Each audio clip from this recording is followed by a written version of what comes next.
అధికారంలో ఉన్నా లేకున్నా. ఆటగారికేమో మనసు మాత్రం వెన్నపూస.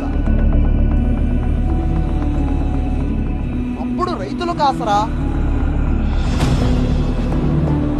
ఇప్పుడు జవాన్లకు కొండంత అండ.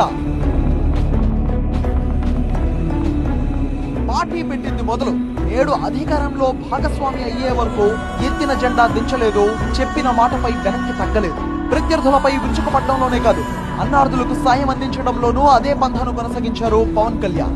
సినిమాల్లో విలక్షణమైన మేనరిజంతో ఎవ్వరికీ సొంతం కాని ఫ్యాన్ ఫాలోయింగ్ ను సంపాదించుకున్న ఈ పవర్ స్టార్ రాజకీయాల్లోనూ తనదైన స్టైల్లో ముందుకెళ్తుంది. జనసేన అధ్యక్షుడిగా ఆయన, ఇప్పుడు ఏపీ డిప్యూటీ సీఎం గా ఆయనది ఒకటే లక్ష్యం, కష్టాల్లో ఉన్న వారికి తన వంతు సాయం చేయడం. ఇటీవలే యుద్ధంలో వీరమరణం పొందిన జవాన్ మురళీ నాయక్ విషయంలో మరోసారి తన గొప్ప మనసును చాటుకున్నారు పవన్.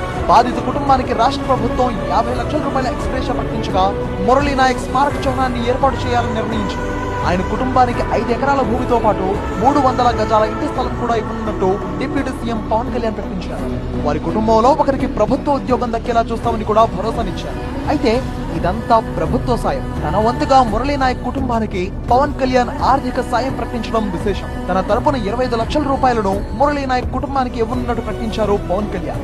వీర జవాన్ కుటుంబానికి ఎలాంటి సాయం కావాలన్నా చేసేందుకు సిద్ధంగా ఉన్నా అని కూడా పవన్ కళ్యాణ్ స్పష్టం చేశారు. ఇప్పటి ముప్పటిగా సాయం చేస్తున్నారని అనలేదు.